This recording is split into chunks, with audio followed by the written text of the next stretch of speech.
Viaje no tempo com Paulo Júnior e Leandro e a mim e tire do fundo do baú o seu melhor time de botão. Agora, na Central 3. O meu time de botão está no ar, eu sou o Leandro e a mim, ao meu lado, Paulo Júnior, sempre trazendo histórias da bola, histórias, recortes de times, recortes de ídolos, competições, anos, temporadas. Me deu na telha, Paulo, de procurar coisas sobre seleção, né? E a gente tenta contar umas histórias, não ficar só no esse time desse ano, aquele time daquele ano. E às vezes a gente tem umas ideias meio escalafobéticas. Manda um abraço, inclusive, pro pessoal do Armário da Bola, pro Chico e pro Gustavo. Andei lendo sobre a Zâmbia, seleção da Zâmbia. Qualquer dia a gente conta, mas eles lá já contaram. Manda um abraço para eles.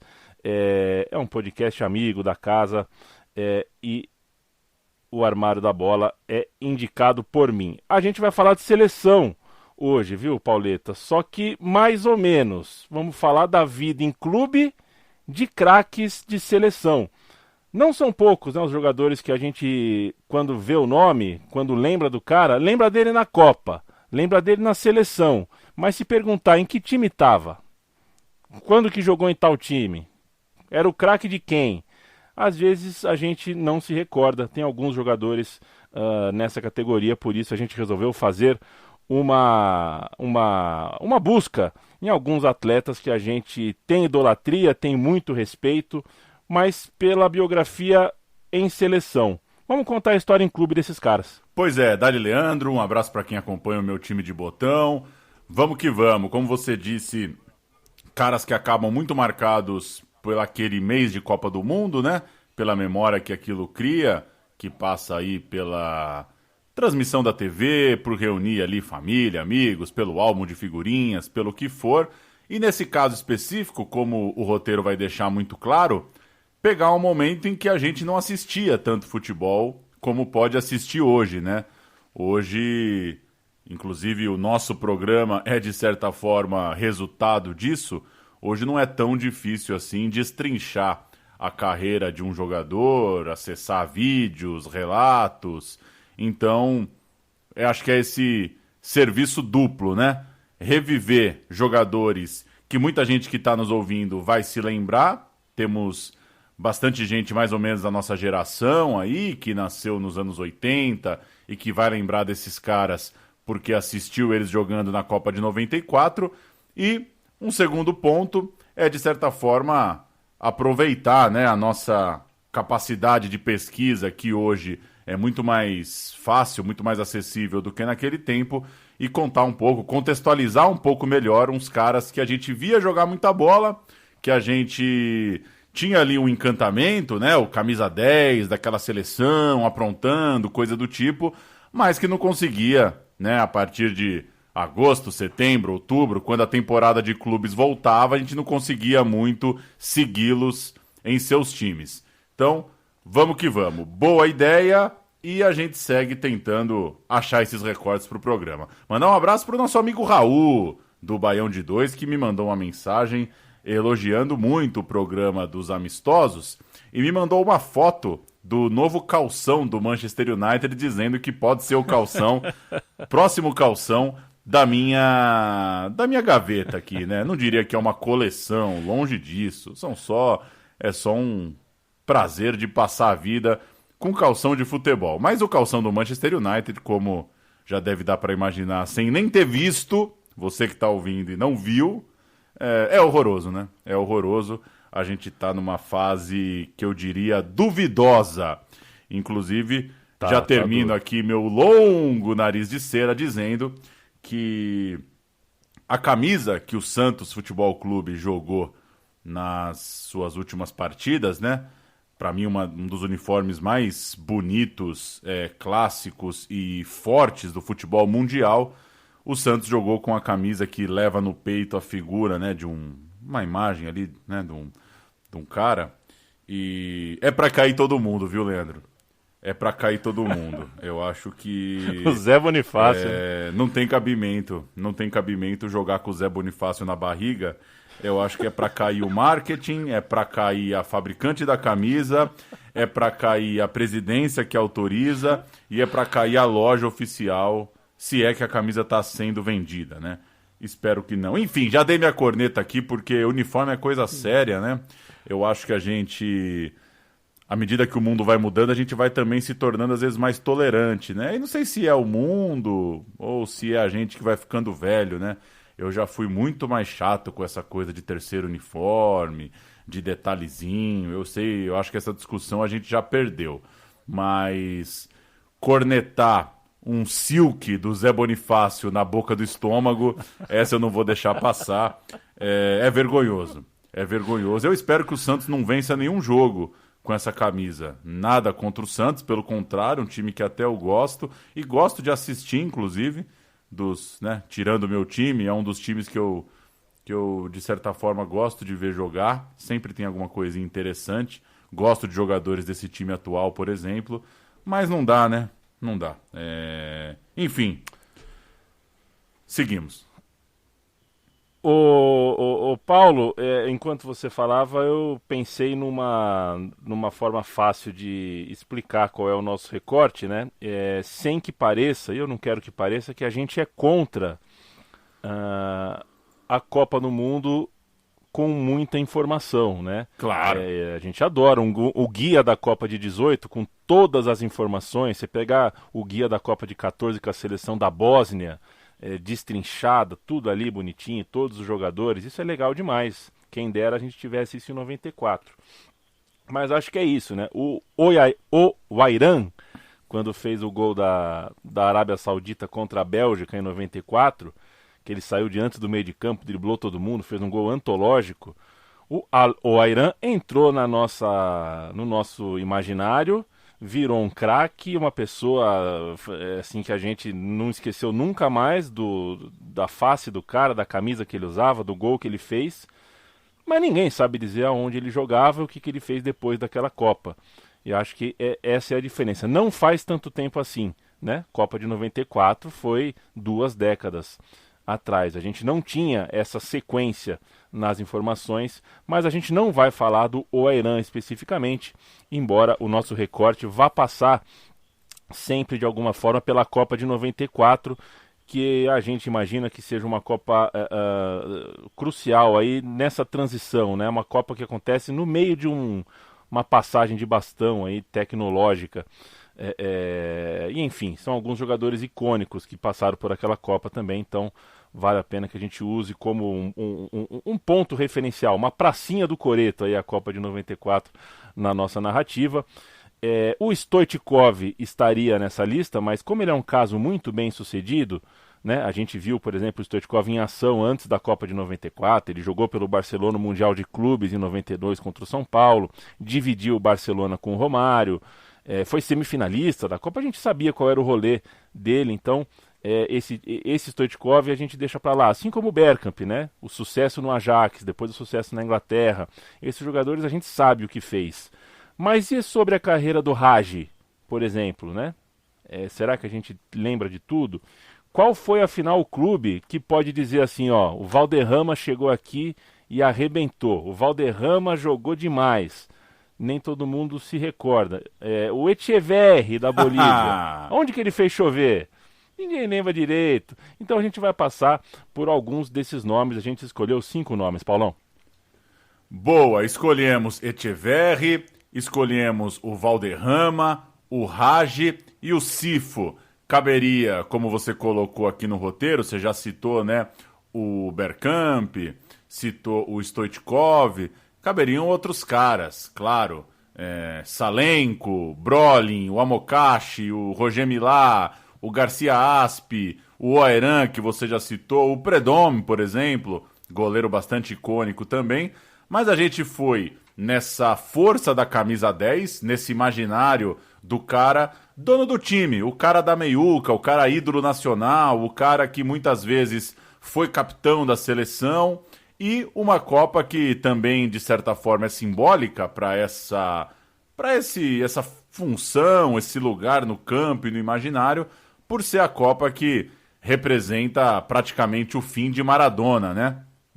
Maradona podia ser o grande camisa 10 dessa Copa do Mundo, a carreira dele, a campanha dele ali na Copa acabou interrompida, então fica aí um recorte que é bem subjetivo, né? São esses figurões, os donos do time, os caras que chamam a atenção porque encantam, né, os rivais e quem está assistindo o jogo mesmo só para curtir uma partida de Copa do Mundo e que de certa forma não tem suas carreiras em clubes tão destrinchadas assim.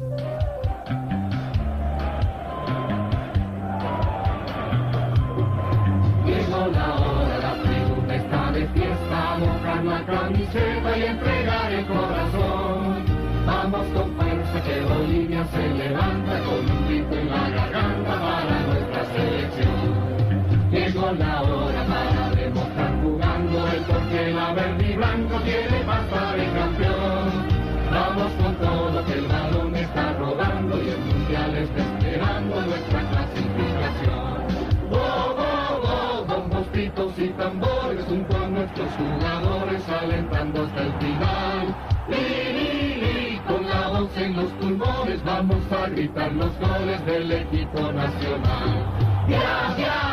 Vamos hinchas adelante que esperamos adelante. O que você acabou de ouvir é um jingle do canal Ovación da Bolívia antes da Copa de 1994.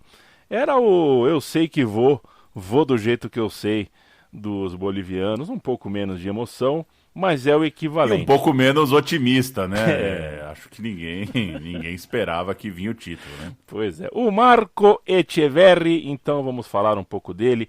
El Diablo, como era conhecido, entrou no imaginário do brasileiro antes da Copa, né? Em 1993, pelas eliminatórias. Aquela Bolívia, que a gente inclusive já contou aqui, né, num episódio do Meu Time de Botão, sobre as eliminatórias da Copa de 94, era um time implacável em casa, tinha a altitude a seu favor e conseguiu montar um bom time, e se classificou para a Copa.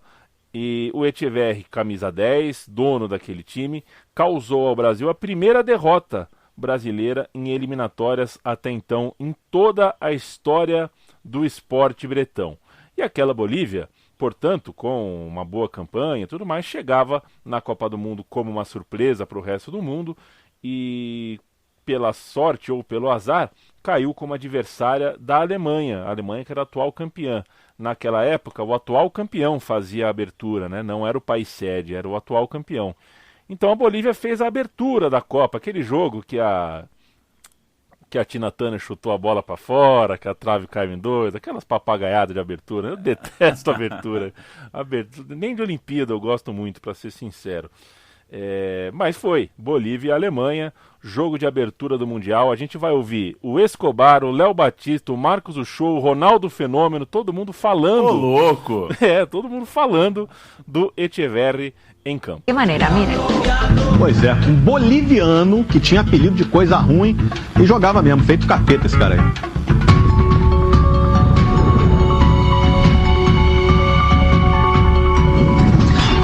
Marco Antônio Etcheverry. No futebol boliviano dos anos 90, o Deus era o diabo. El Diablo Etcheverry. A Bolívia hoje é muito mais do que altitude, é talento também. Talento que tem a sua melhor tradução no número 10, Marco Etcheverry. El Diablo, o diabo como é conhecido, entra em campo se benzendo. Ele era realmente o maior perigo da Bolívia, da melhor Bolívia de todos os tempos. Ele era o mais habilidoso, ele tinha mais recurso, matava a bola na coxa, às vezes conseguia dar uma caneta. E aqui o estádio vinha abaixo. Era um jogador muito técnico, muito habilidoso, né? Uma canhota bem chata assim de marcar. Era o Maradona da Bolívia.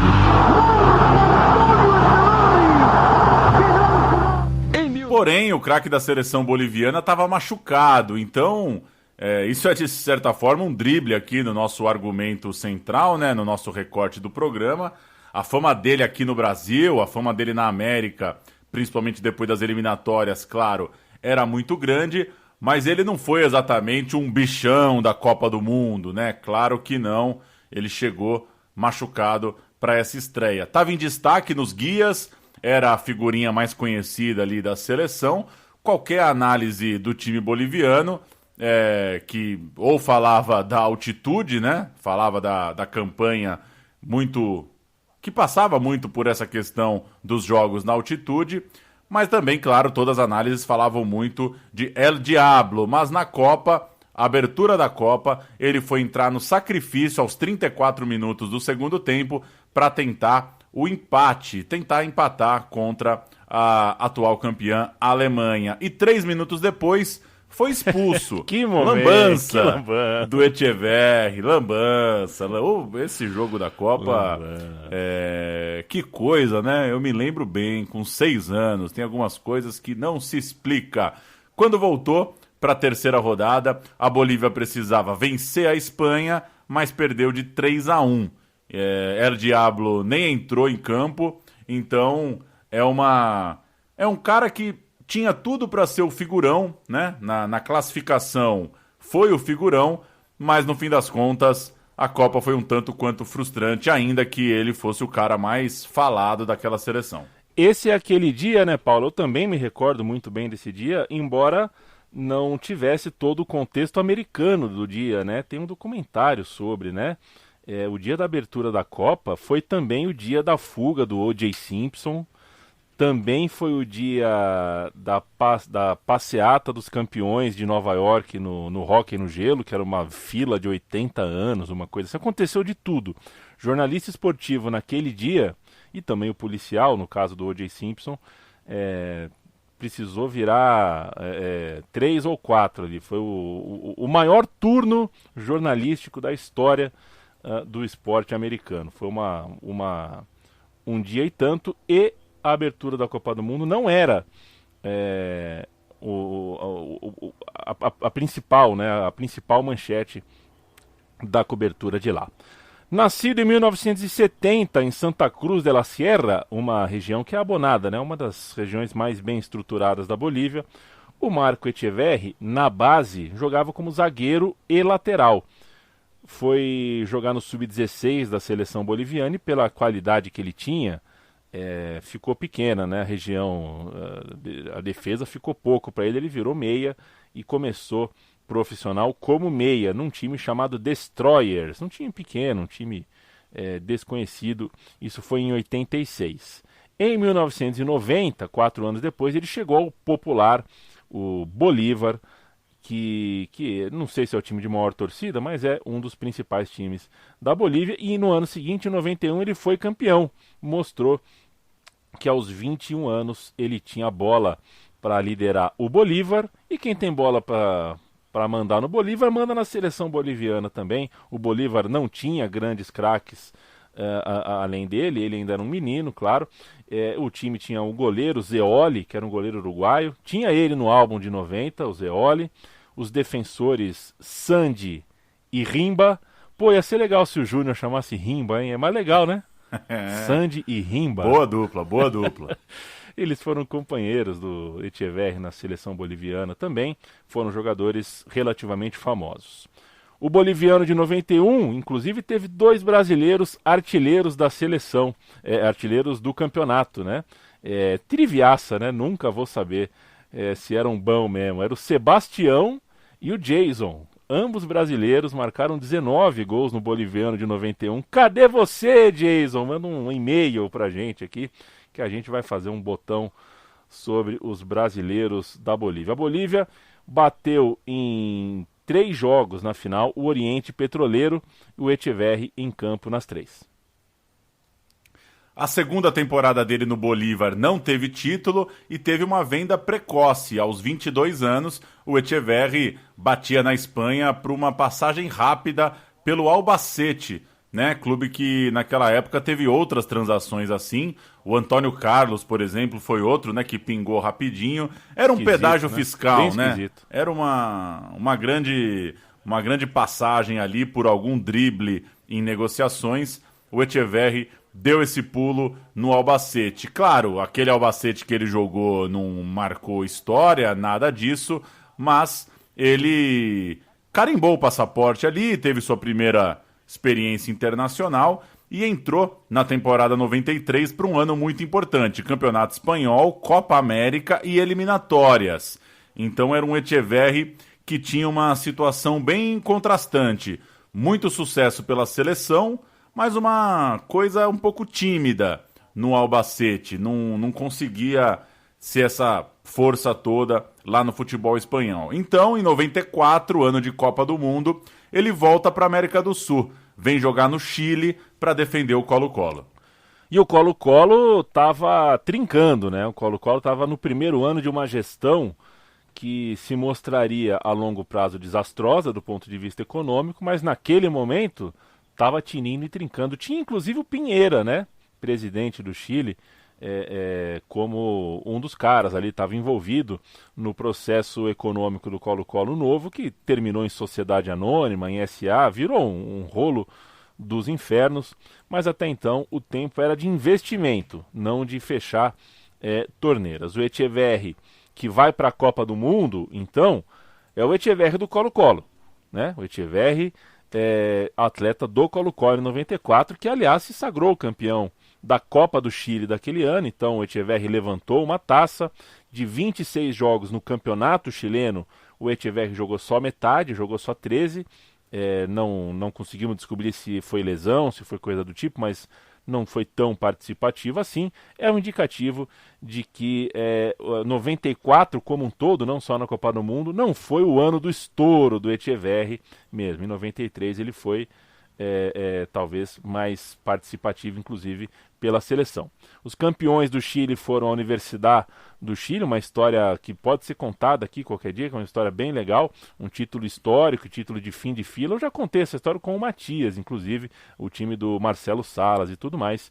E El Diablo do Colo-Colo ficou sem essa parte heróica, né, na sua história. Não foi campeão chileno, mas ganhou a Copa do Chile, estava novamente nas manchetes sob transferência para 95, estava uma impermanência completa, né? Em 95 ele iria jogar na Colômbia, mas antes da gente pisar na Colômbia, um golzinho do Echeverri, Colo-Colo e São Paulo pela Supercopa da Libertadores, o Echeverri de branco e preto e o Zete com aquela calça bufante que marcou uma geração.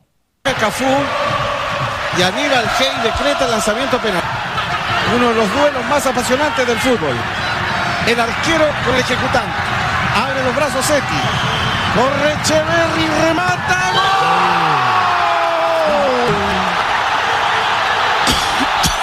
Gran ejecución.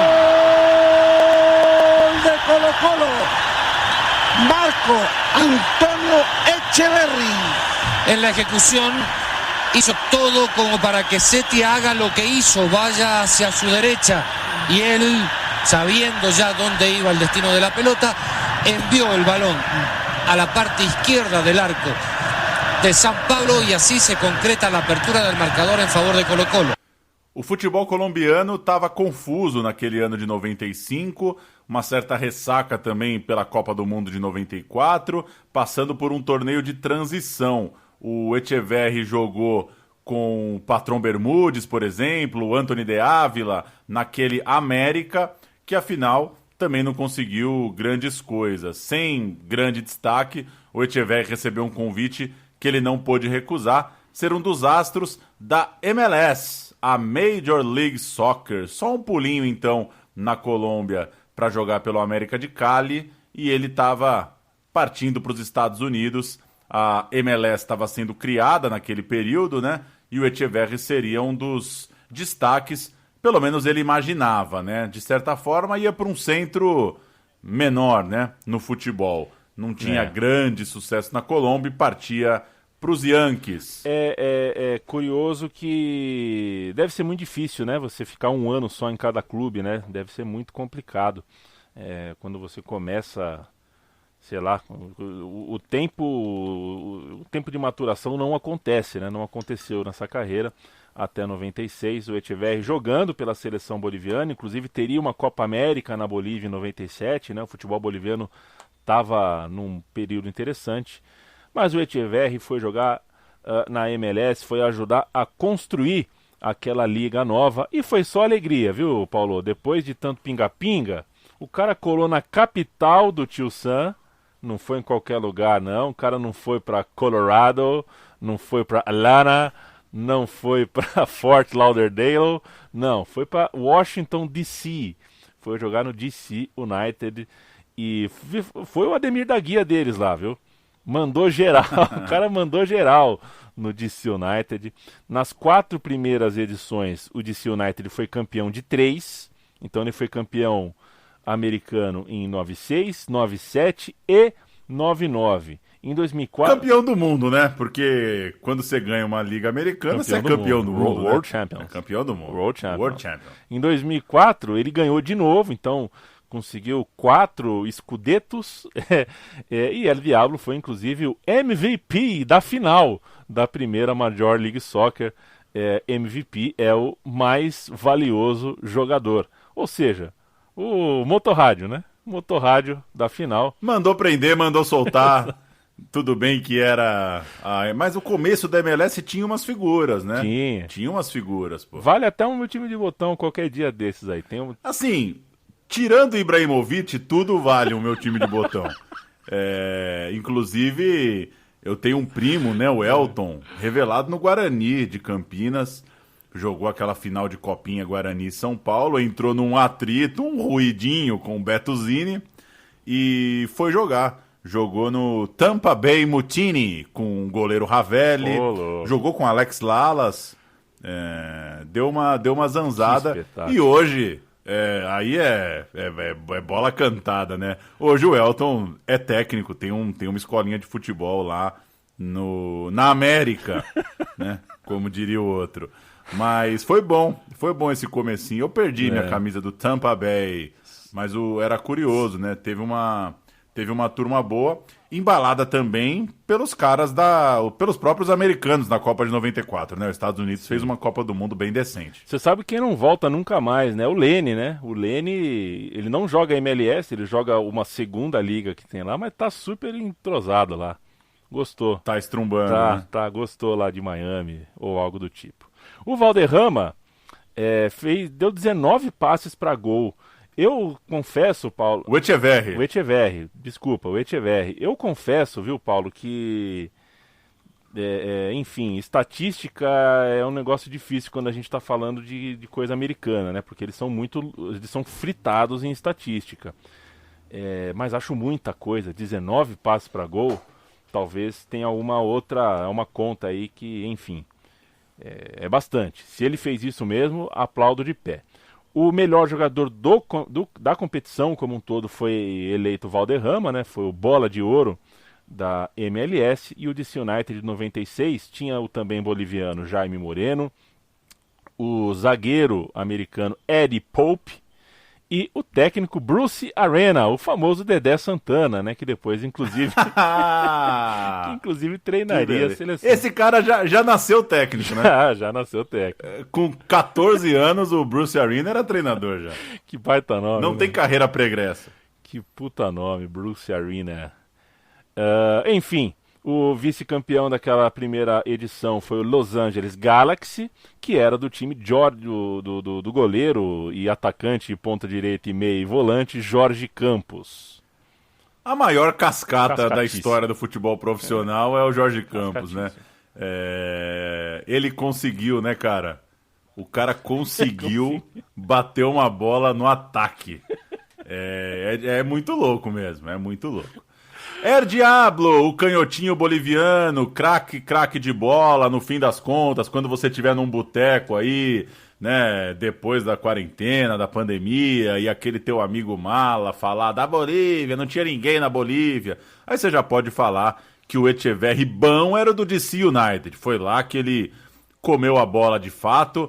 Vale dizer também que a MLS não pegava calendário cheio, então nesses anos aí... 97, 98, 99, 2001, ele pegou alguns empréstimos. Jogou também no Barcelona de Guayaquil, no Emelec e no Oriente Petroleiro. Nessas ele ainda bateu o campeão equatoriano pelo Barcelona em 97 e campeão boliviano pelo Petroleiro em 2001. O Echeverri ainda hoje está sempre naquelas listas de grandes craques da MLS. Tem essa curiosidade, né? Dava para o cara dar um pulo e jogar um pedaço aí da temporada em outros centros.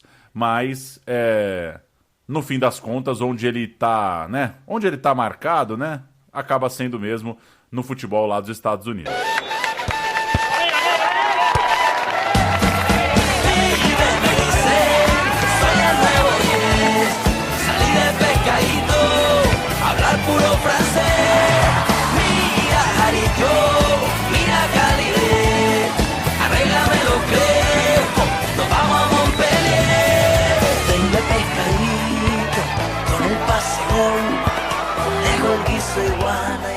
A gente está ouvindo a música sobre Valderrama, feita pela Caracol TV. É um conglomerado midiático da Colômbia. Fez essa homenagem também de gosto não muito.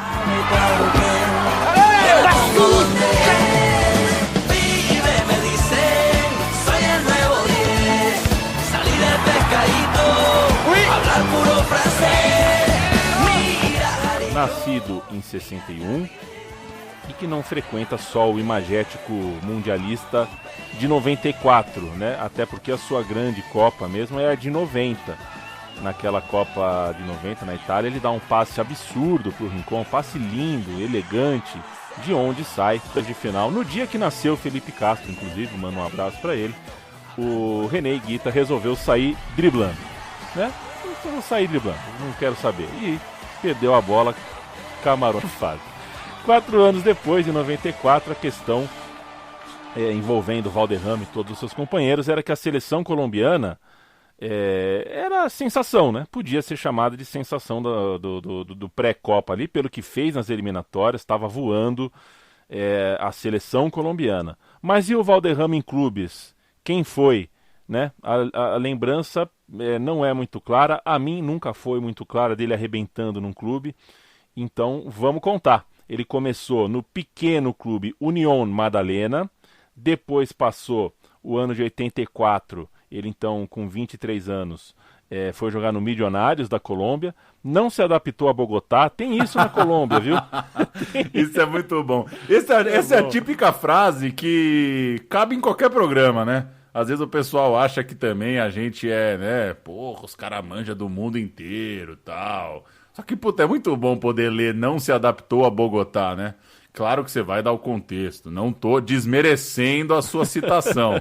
Mas que é gostoso poder falar, puta, o Valderrama não deu certo no Milionários porque não se adaptou a Bogotá, né? Não rolou. Não se adaptou a Bogotá. Bogotá é a cidade mais caótica, né? A capital e tudo mais. E, enfim, não se deu bem lá.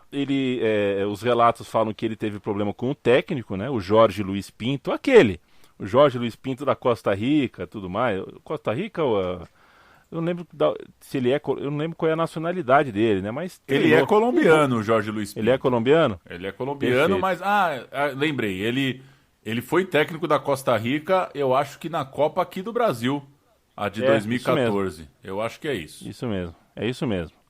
E, enfim, depois de passar por Bogotá, ele se viu no Deportivo Cali. O Deportivo Cali estava com grana, levou o jovem talento muito barato, porque o Milionários não queria problema, queria se livrar logo. E lá no Deportivo Cali, o Valderrama ficou 3 anos, 85, 86 e 87. Foi nesse último ano, de 87, que ele estourou a boca do balão. Embora o time do ano tenha sido o rival, né? Foi o América que foi bem para Chuchu. Ele foi bem na Libertadores com a camisa verde e acabou 87 eleito pela publicação El Mundo o futebolista do ano na América. Uma eleição colombiana para o melhor da América. Foi ano de Copa América e isso explica, né? O ano de Copa América na qual a Colômbia foi até a semifinal, jogou bem e o Valderrama deu uma carteirada no continente, mostrou que era bom de bola. Foi a Copa América que ele jogou muito bem. E ele foi jogar no Montpellier, que era um namoro antigo, já tinha uma sondagem sobre o Valderrama. O Montpellier acabava de subir para a elite do campeonato francês e estava bem, estava no 5º lugar naquele começo de 88. Um repórter francês da época, inclusive, chamava Valderrama de o jogador que venceu Maradona na Copa América. E frisava que em 86, 2 anos antes, portanto, ninguém acreditava muito que ele poderia jogar na Europa. Então era aquela coisa, né? Tinha uma admiração pelo que ele fazia na América, mas também tinha uma dúvida para ver se ele ia vingar na Europa. O crescimento técnico dele foi rápido, foi importante, chamou atenção. Ele era só o segundo jogador colombiano a atuar ali no nível europeu e chamado na França de Gullit Loiro. Que isso? É sério isso? Bom, né? É bom nome, né? É o Gullit é o Valderrama negro, pô. Tá louco, o Valderrama jogou mais que o Gullit. Chegou a ser sondado pelo Napoli. Poderia ter ido jogar com o Maradona. Que história, hein? Mas vamos falar mesmo um pouquinho do Valderrama jogando na França. Aqui subiria, viu, Paulo, um áudio de uma entrevista dele para o Goulart de Andrade colombiano, assim. O cara foi entrevistar o Valderrama lá em Montpellier. A entrevista tem 15, 16 minutos. Tá pra achar, acho que tá no YouTube. Mas acho que todo mundo tem esses caras, assim. Você tem algum amigo, assim, que você pensa, assim... sabe quando a conversa não anda? Aí, sei lá, eu tenho 2 amigos que não se conhecem que eu já fiquei pensando, cara, se esses 2 sentarem numa mesa e um tentar puxar a conversa com o outro, não rola, né? Não sai nada, né? Não desenrola, E foi isso, a entrevista de 16 minutos, o repórter tímido, o Valderrama com sono, não deu para aproveitar, não tem nada. É tipo, e aí? E Montpellier? Ah, legal. Mas saudade da Colômbia? Ah, dá saudade. E o frio? Ah, tal. Um absurdo. Uma entrevista péssima, mas o casaco do Valderrama da Adidas, paguei um pau. No Montpellier, o Valderrama serviu o atacante Roger Milá. Eles estavam, olha que time interessante, né? O Roger Milá no ataque, o Valderrama na meiú, com uma dupla de homens clássicos. Seja como for, nem isso adiantou muito. O Montpellier ficou em 11º, depois 13º, depois 7º nas 3 temporadas com o Valderrama lá. O Valderrama só fez 6 gols em 90 jogos pelo clube, não era um cara artilheiro, né? Era um cara mais passador do que finalizador. E depois da Copa de 90, valorizado, né? A Copa de 90 deixou o cara na vitrine, veio uma transação para um Real Valladolid muito louco. O Valladolid... É só barca também o Valderrama, hein? Nossa senhora! Vamos ver onde vai dar. Ele foi jogar em 91, 92, a temporada, no chamado Pacotão Colombiano. Foi o ano em que Valladolid cheirou a café, porque o Pacotão Colombiano tinha primeiro o Maturana, treinador. Chamaram o Maturana para treinar. Ele falou, eu quero meus truta. E começou a chegar. Chegou o Leonel Álvares, o volantão, né, cabeludão também, aquele cabelo encaracolado e grande, volante bastante pegador, raçudo, uma figura. Chegou o René Higuita, dispensa comentários, né? E chegou o Carlos Valderrama. 3 colombianos mais o técnico colando em Valladolid, meio que do nada. E, enfim, virou um clássico do lado B do futebol dos anos 90, o time do Valladolid, que inclusive acabara de se desfazer de um meia brasileiro, chamado Cuca. Não! Alex Estival? Alex Estival estava tirando uma onda no Valladolid, veio para o Brasil jogar no... Não lembro para onde ele veio primeiro, mas em seguida foi jogar no Palmeiras. Mas o Valderrama jogou mais que o Cuca, né? Melhorou um pouquinho o time, né? E o cabelo era mais da hora. Era mais firmeza, com certeza. O cabelo era mais firmeza. Enfim, aquele Valladolid era engraçado, era lado B, mas foi um desastre. Valladolid, 19º, rebaixado para a 2ª divisão. A trajetória não deu certo. O povo em Valladolid fez greve de café, não queria saber de cabelo comprido. O time não se acertou e o Valderrama, com 17 jogos disputados, que é pouco, se mandou da Espanha em baixa, hostilizado. Eu estou brincando com a coisa do café, evidentemente, porque o contraste na vida real ali do preconceito, esses 3 jogadores eram relacionados em Valladolid a drogas, que era o momento horrível que vivia a Colômbia com os cartéis, com o tráfico de drogas e tudo mais. Então eles foram embora hostilizados e ofendidos pelos torcedores. Só o Alvarez, porque tinha um pouquinho de raça, e torcedor gosta, né, do volante que põe a bunda no chão. Ah, gosta, opa. Esse eles davam um desconto, mas o Higuita e o Valderrama foram embora com a torcida, com eles atravessados. O episódio mais marcante, além do rebaixamento em si, é a famosa patolada do Michel, né? Lembra do Michel do Real Madrid? Opa! Teve um escanteio que o Michel meteu a mão. Meteu a mão no sacolejo do Valderrama antes de um escanteio. E a reação do Valderrama foi pôr a mão na cintura e colocar a pelvis, né, pra frente, assim, falou, quer pegar, pega. E ele foi e pegou de novo. Um lance que até hoje não faz muito sentido. Se alguém transcreve esse programa, né, pintou pelvis, né, no meu time de botão, acho eu, pela primeira vez.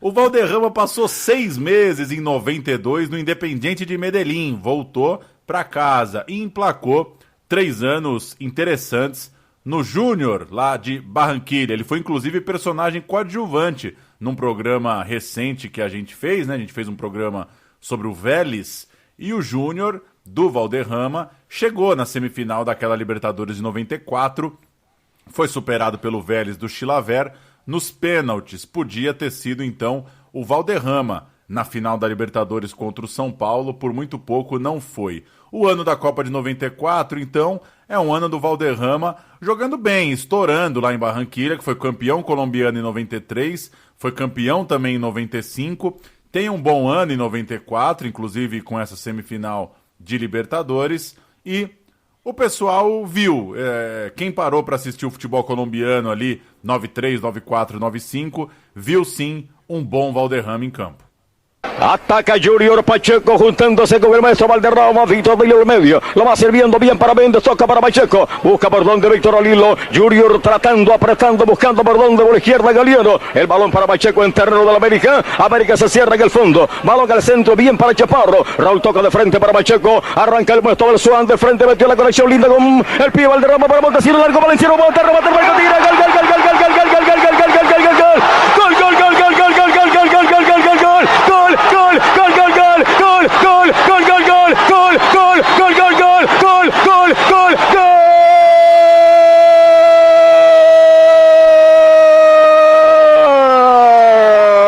De tu Junior Barranquilla.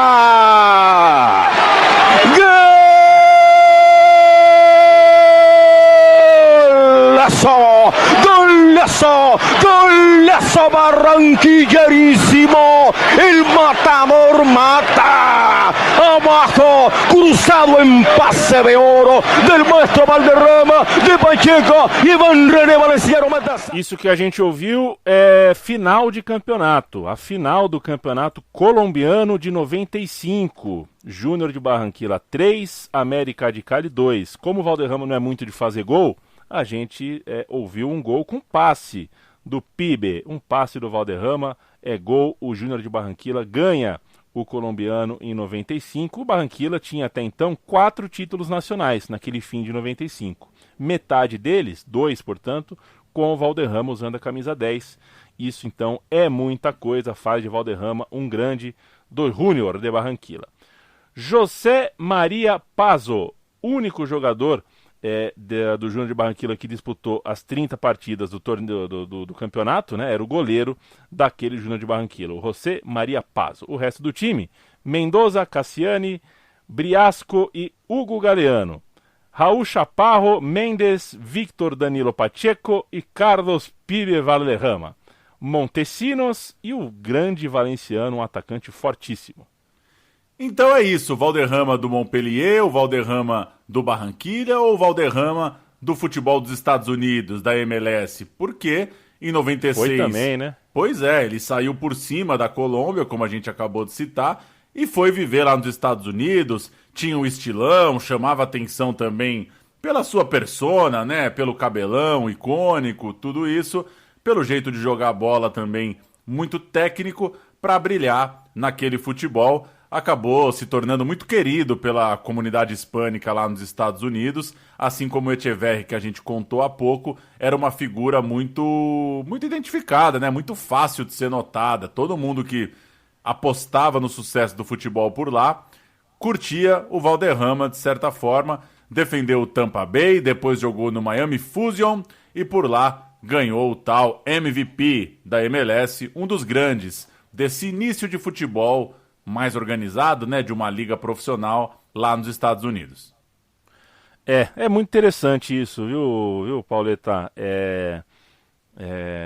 Essa coisa do hispânico nos Estados Unidos ter abraçado o futebol realmente passa pelo Valderrama, passa pelo Etcheverry, passa pelo Jorge Campos. Esses primeiros anos de MLS, eles tiveram essa felicidade, né, de investir em jogadores que trouxessem uma identificação a um público maior. Não deve ser fácil você colocar uma liga de futebol na praça em um país que já tem tantos esportes e uma cultura esportiva tão densa, né, tão gorda, com tantas opções. E hoje segue Valeu. com Ilcinho, né? Ilcinho, hoje tem o craque Ilcinho. do Philadelphia Union. Philadelphia Union. Grande Ilcinho. Um abraço pro Conca, hein? Conrado Juliette, nosso parceiro, que não volta mais. Não volta mais. Lá mora e lá ficará. Conca. Grande abraço, companheiro. O terceiro, Pauleta, vamos falar agora saindo da América, saindo do nosso continente bom, saindo de MLS, vamos falar de George Hagi, nascido em Sasseli, na Romênia.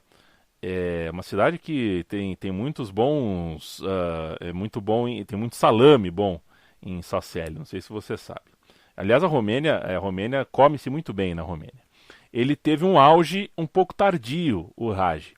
Jogou a Copa de 90 com 25 anos, a Copa que, enfim, ele aparece para valer aqui para brasileiros, argentinos, uruguaios, sudacas, né? E a Copa de 94 ele já está com 29. A sua carreira pode ser descrita como brilhante na seleção, em uma proporção que ele não alcançou na vida de clubes, pelo menos até 32, 33 anos ele não tinha conseguido. O seu período de auge, então, tem uma dificuldade ali dele conseguir emplacar em um time. Chance ele teve, viu, Paulo? Porque ele jogou em equipes muito, muito grandes, mas não conseguiu se tornar o carimbo de um time, né? Não foi o Real Madrid do Hagi, embora o Hagi tenha jogado, por exemplo, no Real Madrid, além do Barcelona. Hoje tá bom de apelido, hein? O Maradona dos Cárpatos. Veja só, no fim dos anos 70... foi encaminhado para uma escola lá na Romênia da Cortina de Ferro, né? E que tinha uma coisa curiosa, interessante. Tinha a finalidade de abrigar e treinar os caras que tinham um talento sobrenatural. Que coisa, hein? E aí o Hagi teve identificado o seu talento, que era realmente assustador, né? Muito bom de bola, como todo mundo viu depois, mas não muito físico, né? O Hagi tinha problemas pulmonares, também deu para perceber, já no mais veterano, acabou ficando meio gordinho, sempre brigou com a forma ao longo da carreira, não era um cara que tinha um privilégio físico, né? E depois de conseguir a artilharia e um vice-campeonato local pelo Sportu Studentesc, em 1987, um time modesto, ele pintou no Steaua de Bucareste, o que já era muita coisa na época. Era o clube romeno campeão da Copa dos Campeões, em 86. Por um aninho, ele não pega essa campanha histórica. Então, aquele grande Steaua, depois de bater campeão da Europa, recebe o George Hagi. E o Corinthians, campeão do mundo, comprando pato, né? Quando que a gente vai problematizar isso pra valer, né? O Steaua foi campeão da Europa e trouxe o Hagi, pô. Trazer o Pato com aquela grana toda. O Pato não tem Baixo defesa. astral, o Pato né? não tem defesa. É um dos poucos jogadores que eu não aceito os argumentos que trazem. O Hagi chegou ao Steaua em janeiro de 87, mas aí vem o pulo do gato. O Steaua perdeu o Mundial de Clubes para o River Plate em dezembro. E o Hagi chegou em janeiro para um contrato de 10 dias. Olha aí a uberização, né? Vem de longe. Vem de longe. O sucateamento do trabalhador, né? Não tem condição. Não tem condição. Ele veio no pique Bebeto no Cruzeiro. Pique Bebeto Gonçalves ali. Era para jogar a Supercopa da UEFA. Ó, você vai jogar porque era um jogo muito importante. O Steaua de Bucareste contra Dinamo de Kiev era um jogo que colocava soviéticos e romenos em campo durante um momento de rivalidade política muito forte. Aquele momento ali, o fim dos anos 80, o bicho estava pegando muito. Então esse jogo era fundamental. E aí trouxeram o Hagi só para aquela partida. O jogo foi 1-0, gol do Hagi, de falta. Pronto, né? Esse cara não volta mais. Esse cara vai ficar com a gente. Não volta mais para o Sportul Studentesc. A diretoria do clube, Nanico, até tentou colocar um preço, relutar, falar não, que ele vai voltar. Mas o Steaua era o grandão. O Steaua, inclusive, era o time dos militares, né? Era um time contra o qual você não gostaria de ter problemas. Era o fortão do pedaço. E aí não deu para negociar muito, se é que vocês me entendem. O Hagi, então, passou a assinar um contrato maior, mais produtivo e mais longevo com o Steaua de Bucareste. 10 dias viraram 3 anos. E ótimos 3 anos, né? O Steaua mandou no futebol romeno, foi campeão nacional nessas 3 edições, um deles inclusive de forma invicta, chegou na semi da Champions League em 88, chegou numa final em 89, tomou um pau daquele Milan, né, dos grandes da história. O Steaua, no fim dos anos 80, portanto, é a grande história ali do futebol romeno, né? Mas em dezembro de 89, o regime romeno entrou em colapso, o comunismo caiu, tinha a Copa do Mundo de 90 à frente.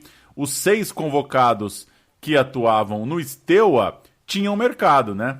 Obviamente, se a coisa estava ruindo ali localmente, eles tinham bola para jogar em clubes maiores pela Europa. O Hagi era um deles, já fazia tempo, mas a força política envolvida ali no regime romeno, no que o Steaua significava, tudo isso era muito forte no ambiente do clube e isso impedia os jogadores de sair do clube. Não tinha muito essa questão do o Hagi tá afim de ir para a Itália, tá pensando em ir para a Espanha.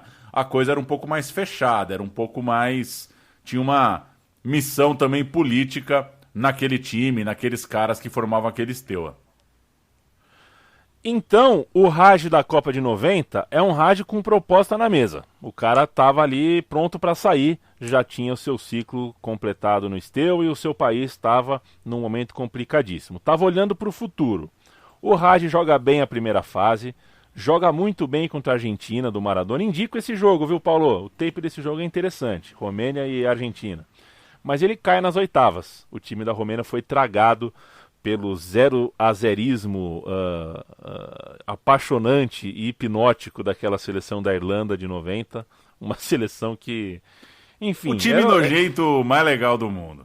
Era o Palmeiras do Luxemburgo que fazia de propósito aquilo e dava certo. Não acontecia, né? Jogo com a Irlanda, as coisas não aconteciam.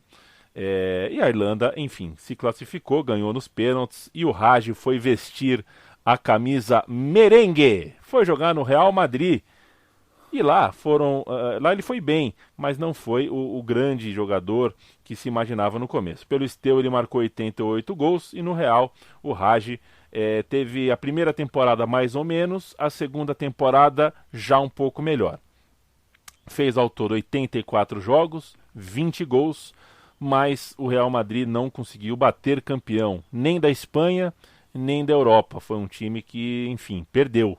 Na temporada 91-92 ele foi o titularzão, o Real Madrid perdeu o Espanhol na última rodada, isso doeu bastante, inclusive o Hagi fez um gol, a gente poderia estar falando aqui de um gol do título do Hagi, mas o Real Madrid perdeu para o Tenerife por 3-2 nessa última rodada. Isso custou a liderança. Entrou na rodada líder, precisava ganhar do Tenerife, só que o Real Madrid do Hagi perdeu do Tenerife. Uma das grandes rameladas até hoje, né, do Campeonato Espanhol. Essa rodada final é sempre lembrada. Sem dúvida. E aí ficou pequeno. A Copa do Rei também foi perdida na final. O Atlético de Madrid, do Paulo do Futre, né, do português Futre, foi o campeão. E a Copa da UEFA foi perdida na semi, para o Torino do Casagrande.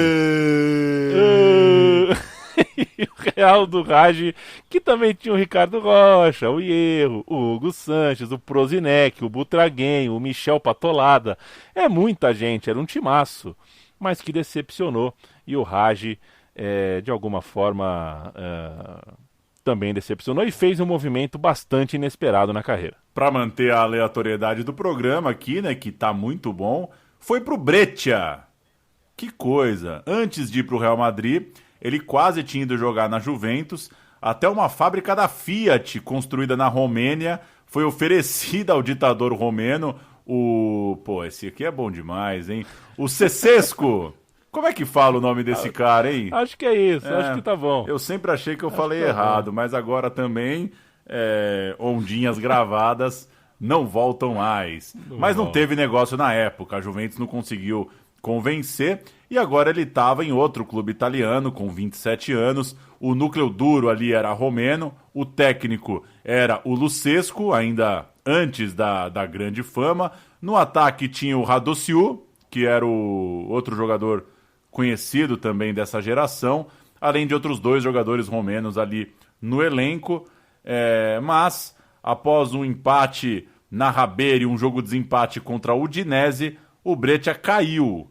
Rebaixamento para o Raj. Ainda assim, o Raj seguiu no clube e o ano 93-94, o ano que ia dar naquela Copa do Mundo dos Estados Unidos, era um ano de Série B para o Raj na Itália. Pelo menos ele devolveu o time à elite, mais uma vez jogou a Copa do Mundo para mudar de clube. Dessa vez, pós-Copa, o Raj seguiria para o Barcelona. Giga Hagi, poziție de șut al lui Giga Hagi, gol! Gol România! Giga Hagi la golul 24 pentru România! Minutul 35. Formidabil stângul lui Giga Hagi, învins pentru prima oară în acest meci Marco Pascolo. Al doilea gol reușit de Hagi în turneul final al campionatului mondial ediția Statele Unite 1994 și nouă parcă ne-a venit sufletul la loc. Este o imagine care va trebui studiată de toți antrenorii din lume, această biomecanică perfectă a lui Giga Hagi, fără o pendulare deosebită, fără un elan deosebit, Giga Hagi reușește să lovească. Este foi um gol do Hagi contra a Suíça em 1994, naquele estádio coberto, né? A grande novidade era o estádio coberto de Detroit, né? Era uma coisa que a gente falava, onde nós vamos parar, hein? Até estádio coberto a Copa do Mundo tá tendo. O Pontiac Silverdome. Rapidinho, Paulo. Hagi ou Petkovic? Puta que pariu, hein? Hagi. Não foi o Barcelona do Hagi. Mais 2 anos na Espanha. Eu não deveria ter pensado muito, né, na resposta. É Hagi, né? É que o Pet eu vi, né? Aliás, o que une Hagi e Pet pra mim é que esse gol que a gente ouviu, eu assisti no Carrefour.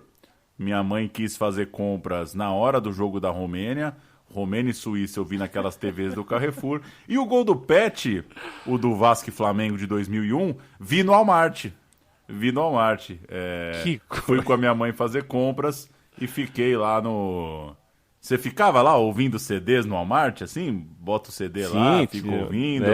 30 segundinhos. Foi nessa lapada aí, eu vi o finalzinho do Vasco e Flamengo passando na ESPN Brasil, se não me engano.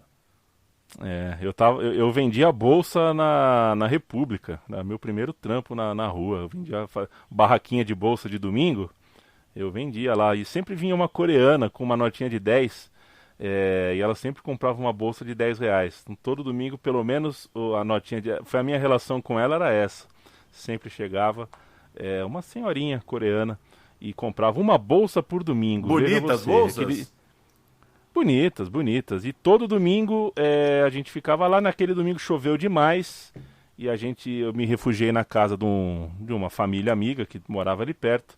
E ali assisti a Xuxa entrando ao vivo, fazendo 3 com os dedinhos, porque o Flamengo tinha sido tricampeão carioca com o gol do Pet. Enfim, vamos pro Barcelona, né, Paulo? Mais 2 anos de Espanha. E o Hagi continuou sem títulos nacionais nem internacionais relevantes jogando naquele clube. Só 11 gols, né, no time que estava mudando o seu perfil, né? O Hagi era uma aposta, mas depois do Hagi, como não deu certo, o Barcelona passou a apostar. A nova estrela do time foi um tal de Ronaldo Nazário de Lima, 9697. bom jogador. Tá melhorando, bom viu? O Ronaldo, pra mim, tá melhorando a cada ano, cara. Tá melhorando. Eu acho que quando eu tiver uns 50, assim, eu vou falar que foi o melhor que eu vi.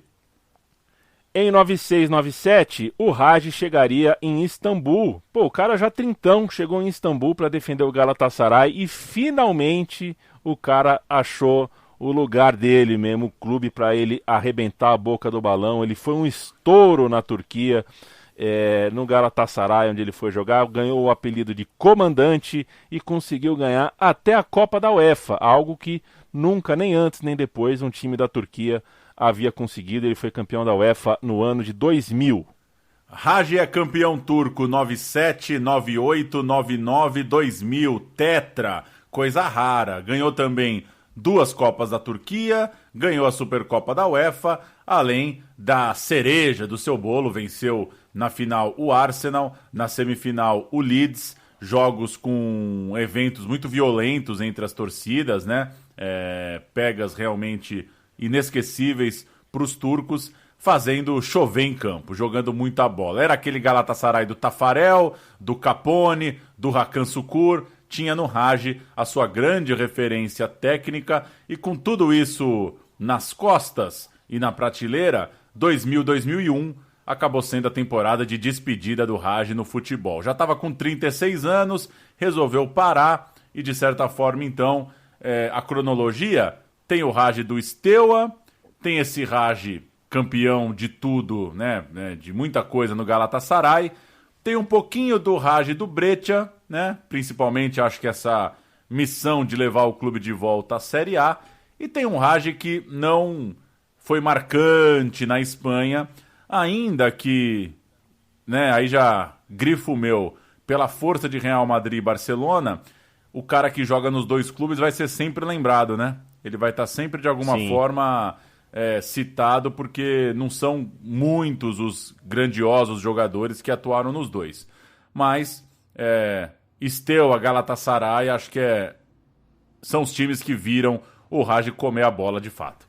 Quero mandar um abraço pro Abner Oliveira. Valeu, viu, Abner? A gente conversou com ele, né, Paulo? Tanto eu quanto você. Falamos com o Abner.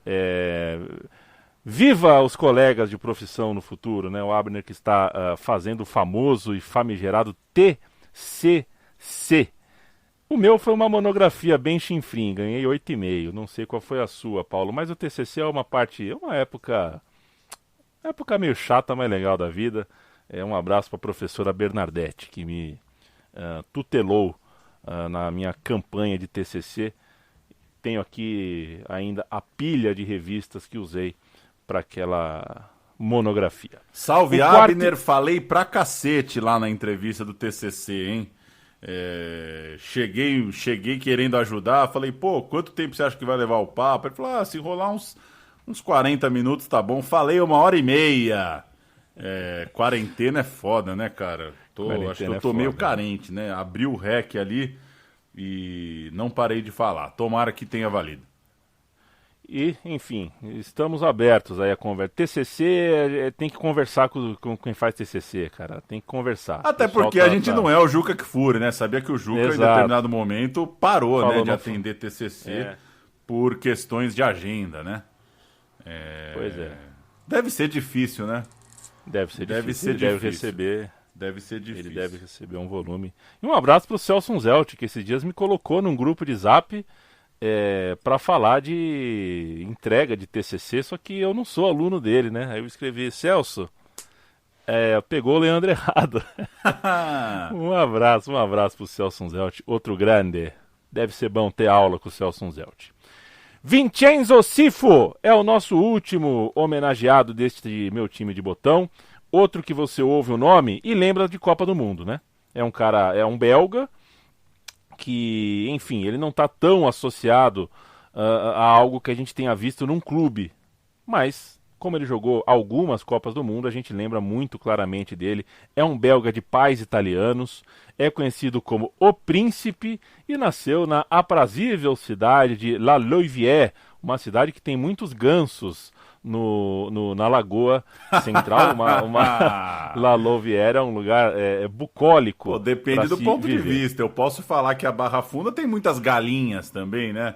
Por conta do Parque d'Água Branca. Quero ver se os gansos andam na rua mesmo, se o negócio é descarado. Pô, se for um parquezinho lá no canto, não é... Enfim, também não sei se vai dar tempo nessa vida de dar um pulo lá, né? Mas enfim, confio em você. A vida do Cifo não teve muito segredo no que toca ao futebol, pelo menos no começo da carreira. Um belga que começa a carreira no Anderlecht é meio que um manjado, né? O Anderlecht é o grande time, a grande base do futebol belga e o mais tradicional clube daquele país. Estreou em 83, fez 17 gols em 84, bateu o campeão belga em 85 e chegou na Copa do Mundo de 86 já como bicampeão nacional e já com experiência na seleção porque jogou a Euro de 84. Trata-se de uma Bélgica, inclusive, muito boa, semifinalista, que só foi superada pela Argentina do Maradona na semifinal, e que valorizou os seus jovens talentos. O Cifo era um deles. Tudo isso que eu contei, 84, 85, 86, o cara só está com 20 anos. Marcou 2 gols na Copa do Mundo de 86 e jogou mesmo, só com 20 anos de idade, tinha uma carreira inteira pela frente. Depois daquela Copa, mais um ano vencedor no Anderlecht, e aí apareceu a Inter de Milão. O Cifo tinha a chance de cravar o seu nome lá no clube italiano, mas não conseguiu. Foi só 5º colocado na Série A, parou também nas quartas de final da Copa da UEFA, era aquele time do Zenga, do Passarella, do Altobelli, e o Cifo, meio decepcionado, mudou de clube, foi jogar no Bordeaux da França, que era outro puta time. Saiu de um grande, foi para outro grande. O Cifo se juntou naquele Bordeaux ao Tigana, ao Dugarry, ao Eric Cantona, ao Jean-Marc Ferreri, ao Lizarrazu e ao técnico Aimé Jacquet, que seria o técnico da campanha francesa em 98. Vale dizer, são todos nomes que aqui em 2020 a gente sabe quem são, sabe que arrebentaram aqui e ali, mas alguns deles, o Dugarry, por exemplo, era muito jovem, o próprio Cifo era muito jovem, outros já eram mais veteranos, como o Tigana. O Cantona era muito jovem, não era nenhuma certeza ainda, mas é gente boa, gente que faria parte do futuro glorioso da França. E na Copa da UEFA, daquele ano com o Cifo no Bordeaux, esse ótimo time do Bordeaux perdeu nas oitavas, porque aí tem um desconto, né? Perdeu nas oitavas para o Napoli, do Maradona, do Careca, o Napoli que faria a campanha gloriosa na UEFA. E no campeonato francês, nova frustração, o time não era consistente, o Cifo não ajudou muito nisso, menino de tudo, 12º lugar e cansou. Não deu certo, ele vazou de novo, passagem rápida pela Inter de Milão, passagem rápida pelo Bordeaux, e ele foi parar no Auxerre, ou Auxerre, eu acho que é Auxerre, eu criança falava Auxerre, sei lá porquê, e acabei de cometer o ato falha, Auxerre, né, Auxerre, sei lá, o francês para mim é o mais difícil de todos os idiomas. Ficou em 5º lugar, o Auxerre naquela temporada, e bem posicionado na tabela, se permitiu voos mais altos, sonhos mais altos, e por isso investiu uma grana para ter o Cifo em 89 e 90. Antes da Copa de 90, então, o Cifo fez 33 jogos, 11 gols, mas o time terminou só no 6º lugar. O Bordeaux, sem o Cifo, foi 2º colocado, e na Copa da UEFA, a queda veio nas quartas de final para Fiorentina de Roberto Baggio. Mas vem a Copa do Mundo, ele dá conta do recado mais uma vez, vai bem na Copa, chama atenção naquele torneio que o mundo para assistir. É bom Copa do Mundo, né? Mesmo com toda a minha amargura, eu adorei a Copa da Rússia, mesmo com toda a minha chatice em relação ao futebol, na Copa eu volto um pouquinho a ser besta. Vamos ouvir o gol do Cifo contra o Uruguai, Bélgica e Uruguai. Keulemans, giocatore di grande esperienza e di notevole tecnica individuale. Van der Elst, Versavel, punta l'avversario, Herrera, poi tocca fuori ancora Van der Elst, la palla è per Scifo, carica il destro, Scifo, è violentissimo, ed è gol di Vincenzino Scifo, bellissima esecuzione di Scifo, e 2-0 per il Belgio. Un Belgio che veramente si impone per organizzazione di gioco. 2-0 per il Belgio. Schifo. Este é o Sifo do Auxerre, é o Sifo da Copa de 90 e o seu segundo ano, 90-91, no Auxerre, foi um tanto melhor. O Sifo bateu o terceiro lugar com seus companheiros e com essa boa campanha dá para cravar que o Sifo foi bem por lá. Eu fiz uma pesquisa, uma roubadinha na pesquisa, viu, Paulo? Você sabe que o Football Manager é um jogo muito completo, né? Tem muitas informações desnecessárias no jogo. Passa do ponto. Eu não consigo. Passa demais do ponto. Jogar. E nas informações do editor do jogo, você tem uma lista de ícones, lendas, ídolos e pessoas preferidas, uma coisa assim. E eu fui ver, né, se o Sifo estava por lá, se todos esses estavam por lá nos seus clubes. O Sifo é considerado no jogo uma lenda do Auxerre. Falta um passo para ser um ícone e acho que é isso. Lenda mais embaixo do ícone. Acho que é isso, que é isso. É em português de Portugal, né? Não sei se tem a ver, mas acho que é isso. O Sifo tá muito bem cotado mesmo, é um dos grandes ídolos da história do Auxerre. Mas ele recebeu uma outra chance do futebol italiano e quis ir embora. A Itália é um país muito íntimo a ele, né? Como disse, ele é filho de italianos, então foi tentar de novo a vida por lá, foi defender o Torino e foi bem demais, um Torino alto astral, chegou com 25 anos, gelzão no cabelo, topetaço, era bonito o Sifo, então chegando em Turim para bater uma bola ao lado do Casagrande. A gente vai fazer um sobe-som com a apresentação dos dois jogadores em Turim. Festa hanno accolto oggi a Torino Walter Casagrande e Vincenzo Schifo, che nella prossima stagione calcistica indosseranno la maglia granata. Alla presentazione ufficiale, che ha avuto luogo nella bella sede sociale di Corso Vittorio, erano presenti il presidente Gianmauro Borsano, il direttore generale Luciano Moggi, l'allenatore Emiliano Mondonico, dirigenti e giornalisti in gran numero. Una nutrita rappresentanza del tifo Granata ha accolto stamane con grande entusiasmo i due nuovi acquisti del Torino Calcio, Walter Casagrande e Vincenzino Schifo. Con l'arrivo del centravanti brasiliano e del regista belga, Mondonico può raccontare su di un organico completo e di alto livello, a conferma delle intenzioni del presidente Borsano, che dopo aver fatto risalire il Toro dalla Serie B e averlo portato in Europa, si prefigge ora di puntare alla vetta della classifica. Dopo le rituali visite mediche, Casagrande e Schifo si sono presentati in sede per il rituale primo incontro con i tifosi e con la stampa. Walter Casagrande, 28 anni, brasiliano, è una vecchia conoscenza del calcio italiano, avendo militato per 4 stagioni nell'Ascoli. Il purgatorio con un'idea fissa, tornare in Italia, la voglia quasi ossessiva di dimostrare il suo valore. E poi Inter e Torino che litigano per lui, tra il timore del rimpianto e il gusto per l'azzardo. Storie di mercato, storie di calcio, storie che finiscono lasciando al futuro il peso del giudizio.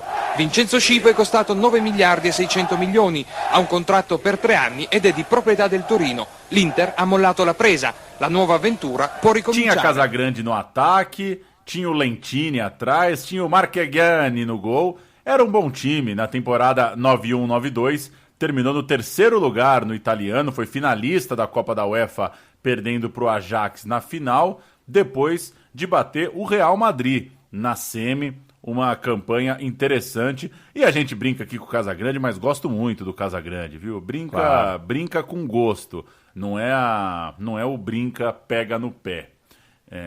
Que bom que o Casagrande, do jeitão dele, tá aí também atravessando o debate do futebol atualmente.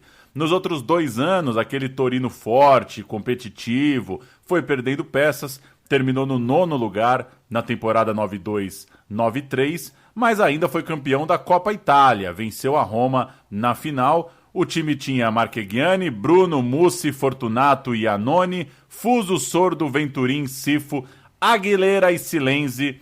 Esse era o Torino campeão da Copa Itália. E na temporada pré-Copa de 94, com dívidas, foi a vez do clube vender o Sifo. Voltou para a França, começava então agora o Sifo do Mônaco.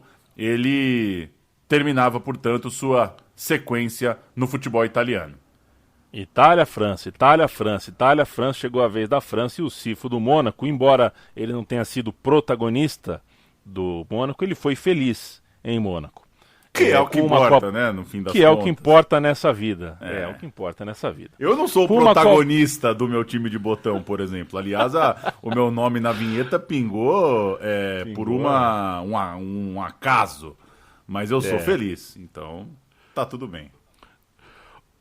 O Sifo foi campeão francês, tinha uma Copa do Mundo no meio do caminho, o Sifo ficou bastante tempo no clube, tudo isso é sintoma de um bom tempo. Foram 4 temporadas ao todo naquele clube, deu tempo de desenvolver bastante coisa, de assistir GP de Fórmula 1 da sacada do apartamento e ser o maestro em campo das ideias de Arsène Wenger, que estava lá no começo da sua trajetória, e ser treinado na campanha do título, no seu 4º ano de clube, pelo Tigana, com quem ele tinha jogado junto lá atrás, na primeira vez que ele foi para a França jogar no Bordeaux.